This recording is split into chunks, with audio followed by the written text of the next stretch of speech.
he's been an activist since the Vietnam War era, and he's a leader of the Bail Out the People movement. Please welcome Larry. Good afternoon, sisters and brothers. How many of you were here last year?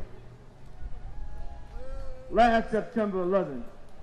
What an incredible show of unity against racism 1 year ago. The media is slick, my friends. If you will recall, they publicized very widely last year that the racists were having their anti-Muslim protests. And so we knew about it. And we were aware of the danger, and we mobilized. This year, you might notice they kind of kept it a little bit of a secret and poured all their attention into ceremonies over at Ground Zero. They tried to disorganize us, but we're here anyway. We are here anyway to say stop the war against Muslims. Stop the war against the people of the Middle East. Stop the war against the people of Asia. Stop the war against the people of Africa. Because this war on Muslims and Arabs and people of African and Asian descent is not only a local war where people are being arrested, where Muslims are being beat up by cops, going to an amusement park. It's a war all over the world. We know all too much about it. And we're here to dedicate ourselves to the struggle to end that war. Because no matter what else, we will never tolerate it. We will never tolerate it, and our bodies are on the line to show that. How many of you were able to go to the commemoration of the Attica Rebellion the other night? We should just stay in the moment and remember, especially as many of our Muslim sisters and brothers are being persecuted or imprisoned, that 40 years ago this week, black and brown and white prisoners rose up in one of the greatest prison rebellions of history. Smashed, massacred by Rockefeller. But it lives on in history as a heroic tribute to all oppressed people fighting oppression. How many people are familiar with this young man, Troy Davis? Yes. He's like our brother Mumia. He's been on death row for 20 years, half of his young life, after being framed up for a murder. Witnesses were forced to put the finger at them, and then they recanted. No new trial. Again, we see how this racist system treats people of color, especially African American young men. What a crime to bury someone on death row for 20 years and then say we're going to kill him anyway. We're up against the clock, sisters and brothers. He's supposed to be executed on September 21st. We got to stop it. The organizers in Georgia have said September 16th is an international day to stop the execution of Troy Davis. We're asking you to come to Times Square from 4:30 to 6 next Friday, September 16th, to say no execution of Troy Davis. Stop the racist death penalty. Stop racist injustice. Stop the war against the people of the world. Power to the people. Thank you.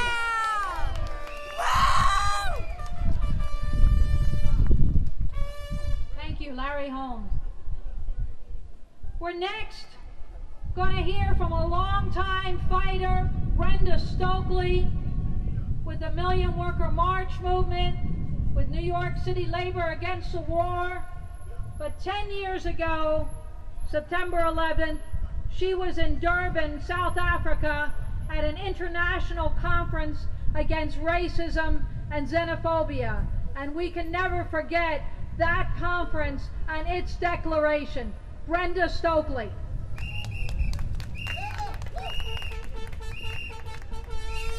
All of us need to give a loud voice and shout to the rest of America who wants to remain ignorant and foolishly believing a bunch of lies.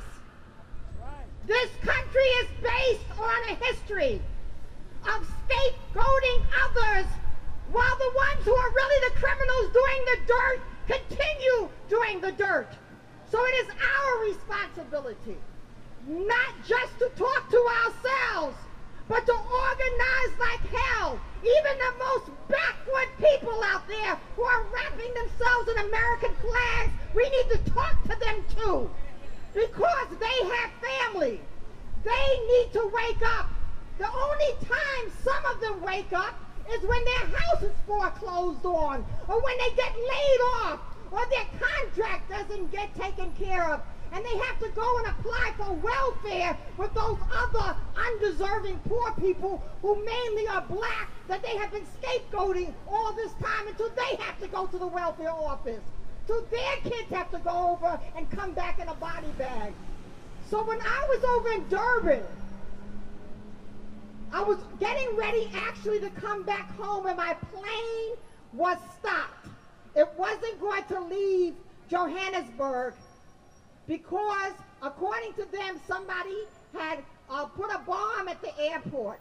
But that we found out afterwards that that was not true.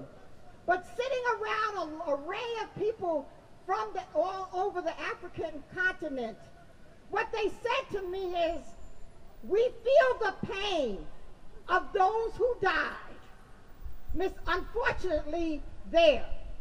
But the question has always been to us, how long was it going to take for America to be, to be charged and given back what they give to the rest of the world?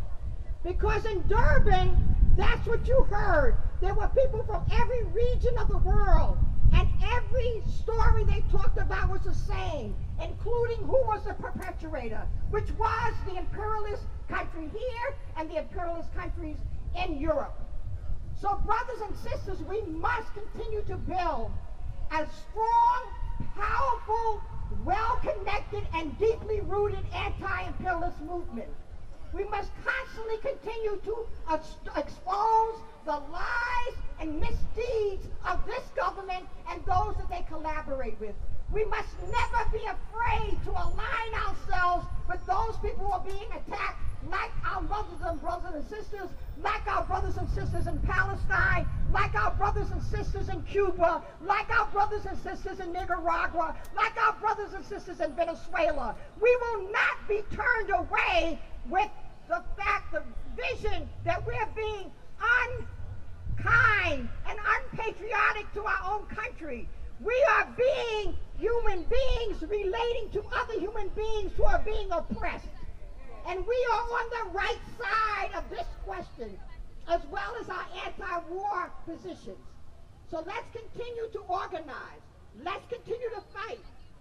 Let's continue to go back to our communities and make sure that more and more people, whether they come out to these rallies or not, they know the truth and they stop scapegoating the people who are being oppressed, and they join hands with them to build a powerful movement that can stop this government from doing what it's doing and build another kind of society that is not about this government going around killing people, taking their resources, taking their land, and then coming up with a bunch of lies as to why they're doing it. How dare they think that somebody else should not have the person in their government the head of it? How dare they think that we should send our young brothers and sisters off to kill other people who are not doing anything but trying to live in their own country? Join hands, continue to organize, continue